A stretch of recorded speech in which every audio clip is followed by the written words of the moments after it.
Kami ke sana untuk menjalankan proker KKN kami. Sahabat hikmah di balik kisah. Sejak beberapa minggu terakhir ramai diperbincangkan sebuah film horor yang diangkat dari kisah nyata. 6 mahasiswa yang diteror dengan kejadian mistis di sebuah desa terpencil. Film ini diangkat dari kisah nyata pada beberapa waktu silam. Yang bikin bulu kuduk merinding ada sosok Badara Wuhi pada film KKN di Desa Penari. Kayaknya tempat yang kita pilih nih. Digambarkan sebagai sosok perempuanan cantik yang merupakan penjelmaan dari makhluk halus berbentuk ular. Sahabat hikmah, ular memang selalu dikait-kaitkan dengan keberadaan makhluk halus. Hal ini pun dipercaya oleh masyarakat di masa lalu. Ular memang tidak hanya ditakuti karena sifat buasnya saja, namun karena kedekatannya dengan hal-hal berbau gaib. Di banyak kepercayaan, binatang ini diyakini sebagai jelmaan sosok siluman. Banyak juga ilmu-ilmu hitam yang menggunakan media ular sebagai sesembahan. Ular menjadi salah satu simbol kuno yang paling banyak digunakan dalam ilmu klinik dan secara luas digunakan di seluruh dunia.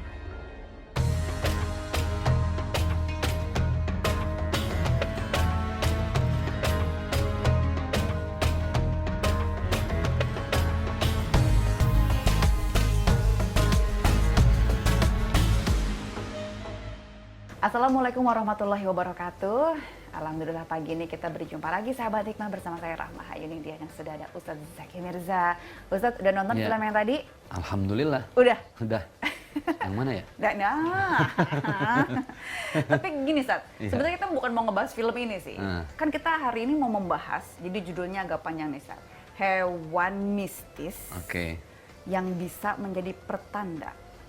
Masih percaya? Nah, kenapa kita ngebahasnya pakai film yang tadi, Ustaz? Karena di film tadi itu, sosok gaibnya itu menjelma, kalau nggak jadi perempuan cantik, dia menjelma jadi ular. Siluman. Itu.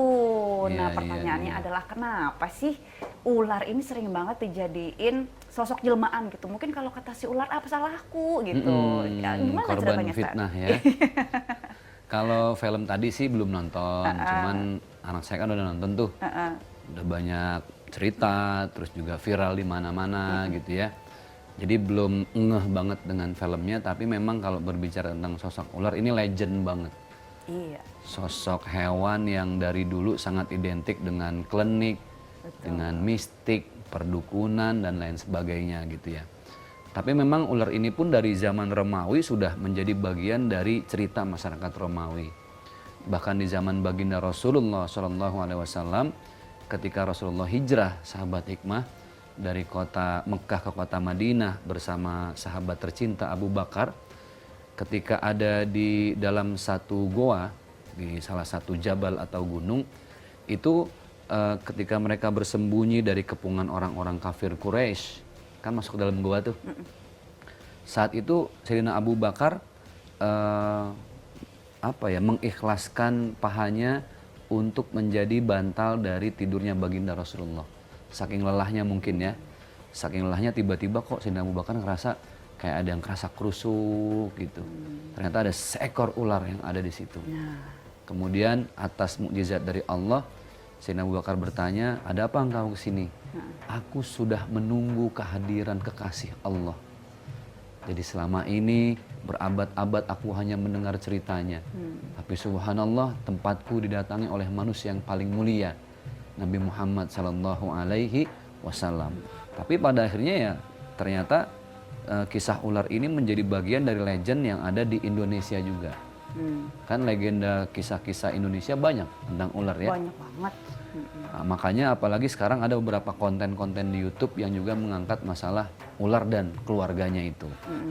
Maka kita sebagai umat Islam yang paling baik bagaimana menyikapi hal ini, bagaimanapun itu hewan ciptaan Allah Subhanahu wa taala.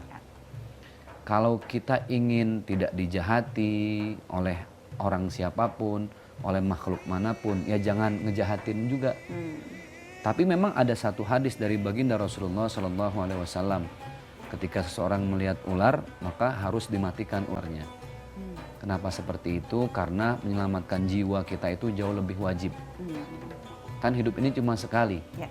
Jangan mati konyol gara-gara dipatok ular. Menyayangi binatang sama dengan kita memberikan kasih sayang kepada semua makhluk hidup. Irhamu man fil ardi yarhamukum man fis sama. Kata Rasulullah, sayangilah siapapun yang ada di muka bumi ini, termasuk binatang. Maka Allah akan menyayangi kita. Walaupun ada beberapa jenis binatang yang kalau kita ngelihat harus langsung dibunuh. Karena itu pasti membahayakan. Aku tuh sering banget dengar tuh Ustadz, katanya jin itu kalau menjelma jadi hewan, paling sering itu ya katanya jadi ular. Emang bener Ustadz? Jin itu sama kayak manusia, ada yang baik, ada yang jahat. Maka jin yang jahat pun akan suka dengan makhluk-makhluk yang memang secara alaminya dia bersifat jahat. Kan naluri ular itu membunuh. Betul nggak? Siapapun yang dia lihat, manusia manapun pasti dibunuh. Nah, jin ini punya satu kelebihan yang Allah kasih untuk masuk ke dalam binatang-binatang yang memang punya naluri jahat. Itulah kenapa ada cerita-cerita zaman dulu tiba-tiba manusia berubah jadi ular, gitu kan? Itu satu hal yang walaupun kita tidak lihat secara nyata, tapi itu bagian dari legenda yang ada di Indonesia. Apalagi di Indonesia ini kan hobi banget dengan yang klinik-klinik ya. Iya. Buktinya film-film tadi yang kayak tadi, terlaris sepanjang sejarah. Betul. Laku.